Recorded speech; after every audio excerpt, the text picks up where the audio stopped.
ಚಾಲುಕ್ಯರ ಆರಾಧ್ಯ ದೈವ ಯಾವ್ದಾಗಿತ್ತು? ವೈಷ್ಣವರು ಮತ್ತು ಶೈವ ಎರಡನ್ನೂ ಪೂಜಿಸ್ತಾ ಇದ್ರು ಇವರು 7ನೇ ಶತಮಾನಕ್ಕಿಂತ ಮುಂಚೆ. ನೋಡಿ, ಈ ದೇವಸ್ಥಾನದ ಫ್ರಂಟಲ್ಲಿ ಕೆಲವೊಂದು ಮನುಷ್ಯನ ಭಾವನೆಗಳನ್ನು ಹಂಚ್ಕೊಳ್ತಾರೆ ಕಲ್ಲಿನ ಮುಖಾಂತರ. Love is blind. ಆ ಲೇಡೀಸ್ ಮುಖ ನೋಡ್ಲಿಕ್ಕೆ ಕತ್ತೆ ಥರ ಇದೆ ಅದು. ಅಲ್ಲಿ ಈಗ ನಾವು ಗೋರ್ಮಾಳ ಅಂತ ಕರಿತೀವಿ ಹಳ್ಳಿಯಲ್ಲಿ ಬಂದಾಗ. ಗೋರ್ಮಾಳ ಅಂದರೆ ಈ ಥರ ಒಂದು ಇದ್ರ ದೊಡ್ಡ ದಪ್ಪನ ಗುಂಡುಗಳನ್ನು ಹಾಕೊಂಡಿರ್ತಾರೆ. ಇದು ಹೊಸದ ಇದು ಅಲ್ಲ, ಜಸ್ಟ್ ಪ್ರಾಚೀನ ಕಾಲದಲ್ಲಿ ಆ ಸೀರೆ, ಡಿಫ್ರೆಂಟ್ ಹುಟ್ಟಂಥ ಬಟ್ಟೆ, ಡಾಬು, ಕೇಶಲಂಕ, ತುಂಬ ಅದ್ಭುತವಾದಂಥ ಕಲೆಯನ್ನು ಇಲ್ಲಿ ನೋಡ್ತಾ ಇದ್ದೀವಿ. ಏನು ಸಾರ್ ಮೇಲೆಲ್ಲ ಅದ್ಭುತವಾಗಿ ಕೆತ್ತನೆ ಮಾಡಿದಾರಲ್ಲ ನೋಡಿ. ಈ ಒಂದು ದೇವಸ್ಥಾನದ ಒಳಗಡೆ carpenter from the Rajasthan, Gujarat and Karnataka, they was coming from every state. ಅವರು ಒಂದು ಕಂಪ್ಯೂಟರಲ್ಲಿ ಎಡಿಟ್ ಮಾಡಿ ಕೊಡಬೇಕಾದ್ರೆ ಈ ರೀತಿ ಒಂದು ಡಿಸೈನ್ಸ್ ಕೊಡ್ತಾರೆ.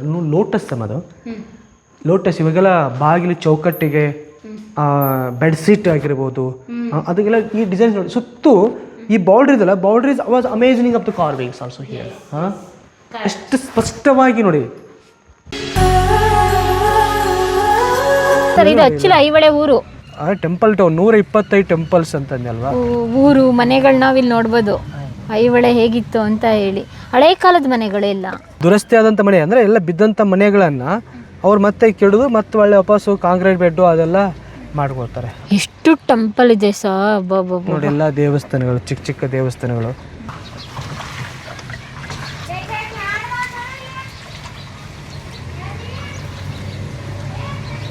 ಇದು ಕಂಪ್ಲೀಟ್ ಆಗಿ ಗ್ರೌಂಡ್ ಲೆವೆಲ್. ಹೌದು. ಇದು ಈ ದೇವಸ್ಥಾನಕ್ಕೂ ಕೂಡ ಮೇಲ್ಭಾಗದಲ್ಲಿ ಗೋಪುರ ಇಲ್ಲ, ಶಿಖರ ಇಲ್ಲ.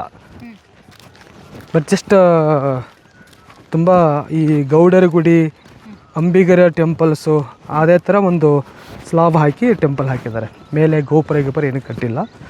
ಬಟ್ ಒಳಗಡೆ ಕೂಡ ಶಿವಲಿಂಗ ಇದೆ, ಸಭಾಮಂಟಪ. ಬಟ್ ಇದಕ್ಕೆ ಮುಖಮಂಟಪ ಇಲ್ಲ. ಚಾಲುಕ್ಯರ ಆರಾಧ್ಯ ದೈವ ಯಾವ್ದಾಗಿತ್ತು? ವೈಷ್ಣವರು ಮತ್ತು ಶೈವ ಎರಡನ್ನೂ ಪೂಜಿಸ್ತಾ ಇದ್ರು ಇವರು 7ನೇ ಶತಮಾನಕ್ಕಿಂತ ಮುಂಚೆ. ಕುಲದೇವತೆ ಅಂದರೆ ಅವಾಗೆಲ್ಲ ಚಾಲುಕ್ಯರಿಗೆ, ಕಲ್ಯಾಣ ಚಾಲುಕ್ಯರಿಗೆ ಬನಶಂಕರಿ ತಾಯಿ ಒಂದು ಕುಲದೇವತೆ. ಶಾಕಂಬರಿ, ಬನಶಂಕರಿ, ಅದು ಬದಾಮಿಯಿಂದ 4 ಕಿಲೋಮೀಟ್ರು. ಆಗ ನೋಡಿ, ಈ ದೇವಸ್ಥಾನದ ಫ್ರಂಟಲ್ಲಿ ಕೆಲವೊಂದು ಮನುಷ್ಯನ ಭಾವನೆಗಳನ್ನು ಹಂಚ್ಕೊಳ್ತಾರೆ ಕಲ್ಲಿನ ಮುಖಾಂತರ. Love is blind. ಆ ಲೇಡೀಸ್ ಮುಖ ನೋಡ್ಲಿಕ್ಕೆ ಕತ್ತೆ ಥರ ಇದೆ ಅದು. ಅಲ್ಲಿ ಇದೇ ವಿಗ್ರಹವನ್ನು ನಾವೆಲ್ಲಿ ನೋಡ್ತೀವಿ, ಬೇಲೂರಲ್ಲಿ ಹೋದಾಗ ಗೊತ್ತಾಗುತ್ತೆ ನಮಗೆ. ಚೆನ್ನಕೇಶವ ಟೆಂಪಲ್ ಹೋದಾಗ ಈ ಥರ ಗೊತ್ತಾಗುತ್ತೆ. ಮತ್ತು ಇಲ್ಲಿ ಆಗಿನ ಪ್ರಜೆಗಳು ಈ ಬಟ್ಟೆಗಳನ್ನು ಹೇಗೆ ಹಾಕ್ತಿದ್ರು ನೋಡಿ. ಯಾವ ಒಂಥರ ಈಜಿಪ್ಟ್ ಡ್ರೆಸ್. ಇಲ್ಲಿ ಈ ಥರ ಬರ್ಮೋಡ ಥರ ಇದೆ ಅದು, ಮಿನಿ ಸ್ಕಲ್ಟು. ಕೈಯಲ್ಲಿ ಬಳೆ ಆಗಿರ್ಬೋದು ನೋಡಿ. ಆ ಕೇಶಲಂಕರಣ ಹೇಗಿದೆ. ಇವಾಗೆಲ್ಲ ನಾವು ಕ್ರಿಶ್ ಗೇಲ್, ಕೆಲವೊಂದು West Indies, Africa, Uganda, it is a different curly hair style ಅಂತಿದೆ. ಆ ಥರ ಒಂದು ಕೆತ್ತನೆ. ಅಂದರೆ ಇವರು ಪ್ರವಾಸ ಮಾಡಿರ್ಬೋದಾ ದೇವಸ್ಥಾನ ಕಟ್ಟೋಕ್ಕಿಂತ ಮುಂಚೆ? ಒಂದು ಸ್ಥಳದಿಂದ ಮತ್ತೊಂದು ಸ್ಥಳಕ್ಕೆ ಹೋಗಿರ್ಬೋದು ಇವರು. ಅಲ್ಲಿರ್ತಕ್ಕಂಥ ನೆಲೆ, ಸ್ಥಳ, ಭಾಷೆ ಅದು ತಿಳ್ಕೊಂಡಿರ್ಬೋದು. ಆ ರೀತಿಯನ್ನು ಅಲ್ಲಿ ಇರ್ತಕ್ಕಂಥ ಭಾವನೆಗಳನ್ನು ಇಲ್ಲಿ, ಅಥವಾ ಅವ್ರು ಕೂಡ ಇಲ್ಲಿ ಬಂದಿರ್ಬೋದು ನಮ್ಮ ಕಡೆ. ಯಾಕಂದರೆ ಅವಾಗೆಲ್ಲ ಅಲೆಕ್ಸಾಂಡ್ರ್ ಆಗಿರ್ಬೋದು, ಮೆಸಿಡೋನಿಯಾ. ಬಟ್ ಅವರೆಲ್ಲ ಬರೀ ಯುದ್ಧ ಮಾಡಲಿಕ್ಕೆ ಬರಲಿಲ್ಲ. ಕೆಲವೊಂದು ಇತಿಹಾಸನ ತಿಳ್ಕೊಳ್ಳೋಕೆ ಬಂದರು, ಕೆಲವೊಂದು ವ್ಯವಹಾರಕ್ಕೋಸ್ಕರ ಬಂದರು. ಆಮೇಲೆ ಆಕ್ರಮಣ, ಯುದ್ಧ ಆಮೇಲೆ ಆಯಿತು. ನೇರವಾಗಿ ಆಕ್ರಮಣ ಇವರು ಮಾಡ್ತಿರಲಿಲ್ಲ, ಅವರು ಮಾಡ್ತಿರಲಿಲ್ಲ. ಫಸ್ಟ್ ಬಾಂಧವ್ಯ, ನಂತರ ದುರಾಸೆ. ಅವ್ನು ರಾಜನಾಗಬೇಕು, ಉತ್ತರಾಧಿಕಾರ ಆಗಬೇಕು ಅಂತ ಅವ್ನು ಆಕ್ರಮಣ ಮಾಡ್ತಾ ಇದ್ದ. ಮತ್ತೆ ಎಲ್ಲ ದೇವಾಲಯಗಳಿಗೆ ಹೋದ್ರೆ ಬೇರೆ ಬೇರೆ ಕಲಾಕೃತಿಗಳು ನೋಡ್ತೀವಿ. ಇಲ್ಲಿ ಅಂತ ಹೇಳಿದ್ರೆ ಜೋಡಿ ಅಕ್ಕಿಗಳು. ಹೌದೌದು, ಎಲ್ಲ ಅದು ಕಪಲ್ಸ್ ಎಲ್ಲ ಇದೆ ಇಲ್ಲಿ. ಮತ್ತಿಲ್ಲಿ ನೀವೆಲ್ಲ ಮನೆಯಲ್ಲಿ ಸಭೆ ಸಮಾರಂಭಗಳನ್ನು ಮಾಡಬೇಕಾದ್ರೆ, ಮುಂಜಿ ಕಾರಣಗಳು ಮದುವೆಗಳನ್ನು ಮಾಡಬೇಕಾದ್ರೆ ಅಕ್ಕಪಕ್ಕದ ಅಕ್ಕ ತಂಗಿಯರನ್ನು ಕರೆದುಕೊಂಡು ಅವ್ರ ಕೈಯಲ್ಲಿ ಬಳೆ ಇಡಿಸೋದಾಗಿರ್ಬೋದು, ಅವ್ರ ಉಡಿ ತುಂಬೋದಾಗಿರ್ಬೋದು. ನೋಡಿ, ಈ ಪರಂಪರೆ ಇವತ್ತಿಂದಲ್ಲ, ಇದು ತಲತಲಾಂತರವಾದಂಥ ಬಂದಂಥ ಸಂಸ್ಕೃತಿ ಇತ್ತು. ನೋಡಿ, ಈಗ ನಾವು ಹೇಳ್ತೀವಿ ಭಾಗ್ಯದ ಬಳೆಗಾರ. ನೋಡಿ, ಆವಾಗ ಈ ರೀತಿ ಇರ್ಬೋದಾ ಅಂತ ನಮಗೊಂದು ಭಾವನೆ. ನೋಡಿ, ಆ ಹೆಣ್ಣುಮಗಳು ಕೈ ಹಿಡ್ಕೊಂಡಿರೋದು ಹಿಂಗೆ ಬರಳು, ಇವ್ರ ಕೈಲಿರೋದು ಇಲ್ಲಿ ಬಳೆ. ಬಳೆ ಅದು ಟೆಕ್ನಿಕ್, ಅದು ಕೂಡ ಇವ್ನು ಗೊತ್ತಿರುತ್ತೆ ಬಳೆ ಹೆಂಗೆ ಹಾಕಬೇಕು, ಯಾವ ಥರ ಅನ್ನೋದು. ನೋಡಿ, ಇಲ್ಲಿ ಹೇಗಿದೆ ಬೆಂಗಲ್ ಸ್ಟೈಲ್ ಡಿಸೈನ್ಸು.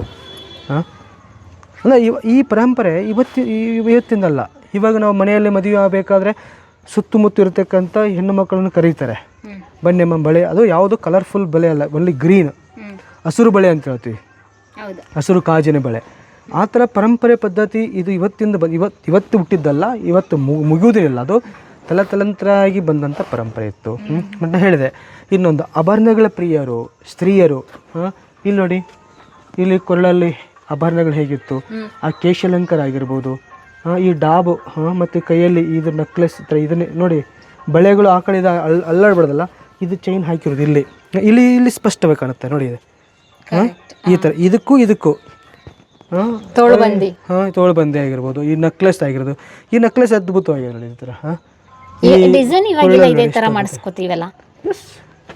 ಅಂದರೆ ಅವರು ಆಲ್ರೆಡಿ ಕೆಲವೊಂದು ಪ್ರಾಚೀನ ದೇವಸ್ಥಾನಗಳ ಭೇಟಿ ಕೊಟ್ಟು ಅಲ್ಲಿರ್ತಕ್ಕಂಥ ಈ ರೀತಿ ಆಭರಣಗಳನ್ನು ಫೋಟೋಗ್ರಾಫ್ ತೊಗೊಂಡು ಅವ್ರು ಇವಾಗೇನು ಆ ಆಭರಣಗಳಲ್ಲಿ ತಯಾರು ಮಾಡ್ತಾರಲ್ಲ, ಅವ್ರಿಗೆ ನಮಗೆ ಗೊತ್ತಿಲ್ಲದೇ ಅವ್ರು ಪ್ರವಾಸ ಮಾಡಿರ್ತಾರೆ. ಯಾಕೆಂದರೆ ಅವ್ರ ಆಭರಣಗಳನ್ನು ತಯಾರು ಮಾಡೋರು ನಮ್ಗೆ ಹೇಳಲ್ಲ, ಪ್ರಜೆಗಳು ಯಾರಿಗೆ ಜನರಿಗೆ ಹೇಳೋಂಗಿಲ್ಲ.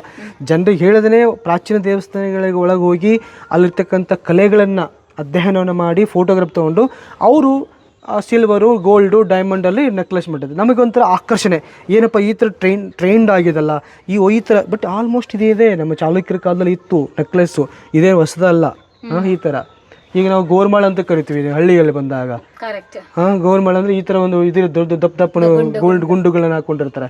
ಇದು ಹೊಸದ, ಇದು ಅಲ್ಲ. ಜಸ್ಟ್ ಪ್ರಾಚೀನ ಕಾಲದಲ್ಲಿ ಆ ಸೀರೆ, ಡಿಫ್ರೆಂಟ್ ಹುಟ್ಟಂಥ ಬಟ್ಟೆ, ಡಾಬು, ಕೇಶಾಲಂಕಾರ, ತುಂಬ ಅದ್ಭುತವಾದಂಥ ಕಲೆಯನ್ನು ಇಲ್ಲಿ ನೋಡ್ತಾ ಇದ್ದೀವಿ. ಶಿವಲಿಂಗನ ನೋಡಿದ್ವು, ಏನು ಸಾರ್ ಮೇಲೆಲ್ಲ ಅದ್ಭುತವಾಗಿ ಕೆತ್ತನೆ ಮಾಡಿದಾರಲ್ಲ ನೋಡಿ. ಈ ಒಂದು ದೇವಸ್ಥಾನದ ಒಳಗಡೆ carpenter from the Rajasthan, Gujarat and Karnataka, they was coming from every state. ಅವರು ಒಂದು ಕಂಪ್ಯೂಟರಲ್ಲಿ ಎಡಿಟ್ ಮಾಡಿ ಕೊಡಬೇಕಾದ್ರೆ ಈ ರೀತಿ ಒಂದು ಡಿಸೈನ್ಸ್ ಕೊಡ್ತಾರೆ. ಲೋಟಸ್ ಅದು ಲೋಟಸ್, ಇವಾಗೆಲ್ಲ ಬಾಗಿಲು ಚೌಕಟ್ಟಿಗೆ, ಬೆಡ್ಶೀಟ್ ಆಗಿರ್ಬೋದು, ಅದಕ್ಕೆಲ್ಲ ಈ ಡಿಸೈನ್ಸ್ ನೋಡಿ. ಸುತ್ತು ಈ ಬಾರ್ಡ್ರ್ ಇದಲ್ಲ, borders was amazing of the carvings also here. ಎಷ್ಟು ಸ್ಪಷ್ಟವಾಗಿ ನೋಡಿ ಈ ರೀತಿ ಕೆತ್ತನೆ ಡಿಸೈನ್ಸ್ ಕಾಂಬಿನೇಷನ್. ನಿಮಗೆ ಐಹೊಳೆಯಲ್ಲಿ ಐಹೊಳೆ ಅಷ್ಟೇ ಅಲ್ಲ, ಪಟ್ಟದಕಲ್ಲು, ಬಾದಾಮಿ, ಐಹೊಳೆ ಯಾವ ದೇವಸ್ಥಾನಗಳಲ್ಲಿ ಈ ಸರೌಂಡಿಂಗ್ ಬಾರ್ಡರ್ ನಮ್ಗೆ ಸಿಗೋದಿಲ್ಲ.